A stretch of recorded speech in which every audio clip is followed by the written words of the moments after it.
Hey there, welcome to Chris's Texas Sports Podcast. I'm Chris, by the way.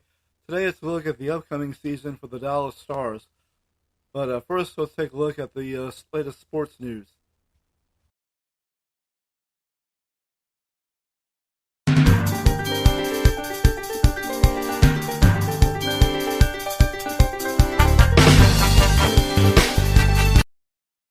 Texans wide receiver Nico Collins has been put on the injured reserve list with a hamstring injury, and he's expected to miss at least 4 games. He got hurt in the 23-20 win over the Bills. The injury happened when he was catching a touchdown pass from quarterback C.J. Stroud. The Texans will play at the Patriots on Sunday. In Cowboys news, they got a clutch performances from running back Rico Dowdle and receiver Jalen Tolbert in their 20-17 win over the Steelers on Sunday. Owner Jerry Jones said on his weekly or daily visit, or how many times he goes on there on W105.3 in Dallas, that he liked the gritty performance the team showed. The Cowboys signed former Auburn receiver Seth Williams.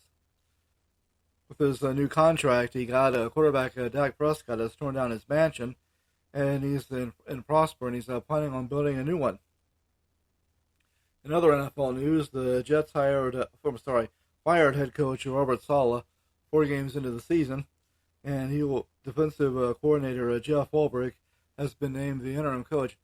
I've been hearing talk. It was kind of sudden, and some are wondering if Aaron Rodgers may have had something to do with it. That's what I heard.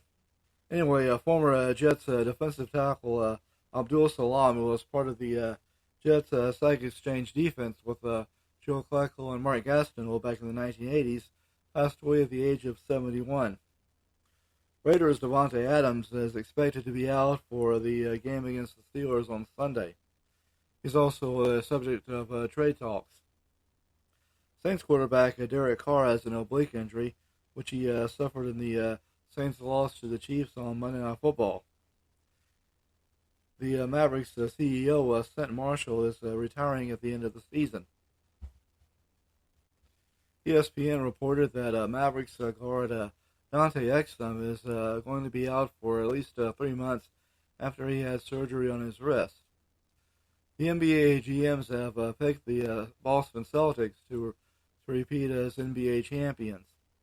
Miami Heat is going to name their court at their arena after team president Pat Riley, who was head coach, led the Heat to their first championship in 2006 when they beat the Mavericks.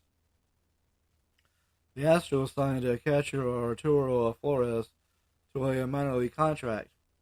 Climbing in Taos Hill on Astros website said manager Joe Espada might have overused relief pitcher Josh Hader, which may be why the Astros got swept out of the wild card round of the playoffs. CBS Sport and Rangers news. CBS Sports is reporting that the Rangers team doctor is proposing a rule change which might prevent injuries for pitchers. The Rangers aren't going to be on Bally Sports anymore, as they have ended their deal with the Diamond Sports, which is Bally's parent company. And they're thinking about starting their own regional network. Of course, Bally started 40 years ago as Home Sports Entertainment. Now, the regional network can mean the new cable network like they've done in Houston with the Astros and Rockets have called Space City Home Network, or maybe start a over-the-air network like they had back in the day. Pitcher Nathan Eovaldi is expected not to take his option for next year, and will hit free agency. In other MLB news, MLB is going to produce the telecast for the Brewers, Guardians, and Twins. And a sad note, legendary pitcher Louis Tiant passed away at the age of 83. He pitched for the Red Sox and other teams. In MLS news, the Austin FC has fired head coach Josh Wolf while 5 players for Austin FC have been nominated for MSL year-end awards. Inter Miami's Lionel Messi is the frontrunner for MLS MVP. Tickets for this year's Lone Star Showdown between Texas and A&M cost more than tickets for the Super Bowl. Houston defensive back A.J. Hawley was named the Thorpe National Defensive Player of the Week. In the WNBA Finals, it's going to be the Minnesota Lynx and the New York Liberty hooking up.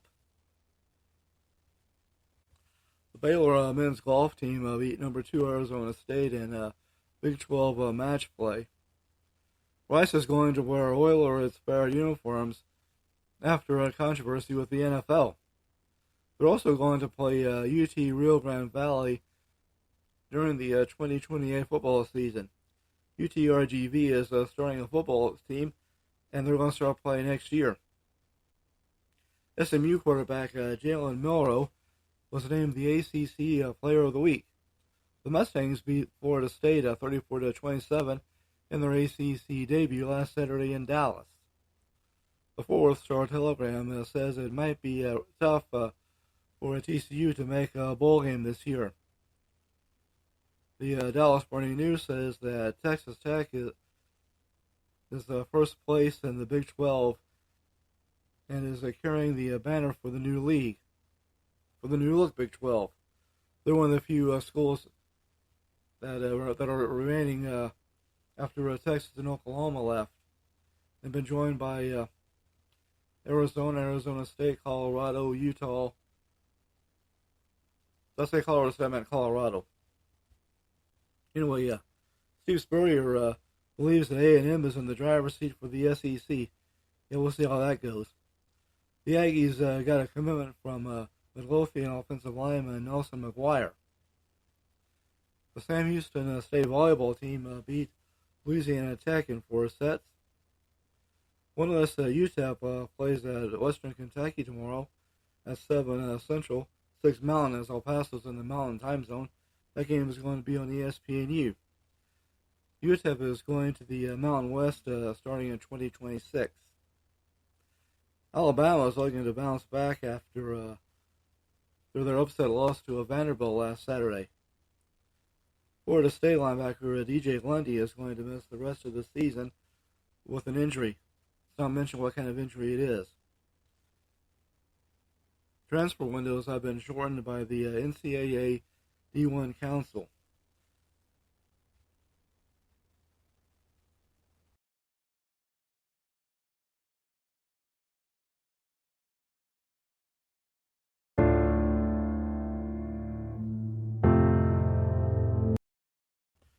The NHL season started on Tuesday. The new team in Utah won its first game, beating the Chicago Blackhawks 5-2. Of course, the Utah FC used to be the Arizona Coyotes. They're expected to get a name next season. I've heard Yeti is at the front runner. Other scores from opening night: the defending Stanley Cup champion Florida Panthers beat the Boston Bruins 6-4. The St. Louis Blues beat the Seattle Kraken 3-2. Speaking of the Kraken, they've given goalie Jerry Daccord a $25 million deal for 5 years, while the Ottawa Senators have signed goalie Linus Ullmark to a 4-year extension. The Dallas Stars season starts tomorrow night in Nashville against the Predators on ESPN+.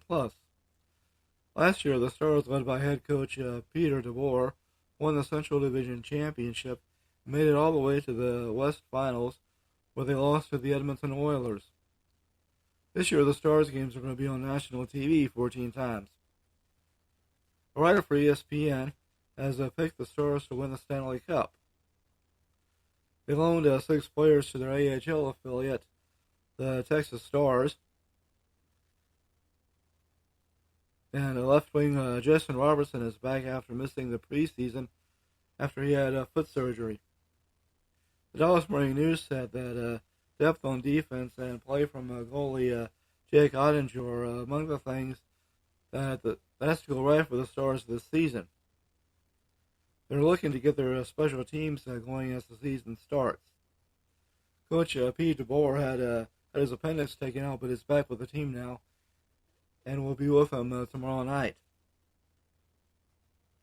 Got a basketball season coming up. The Rockets, Spurs, and Mavericks have started their preseason, and over the next few weeks, I'll have previews for them, as well as Texas colleges. But that's going to be it for now.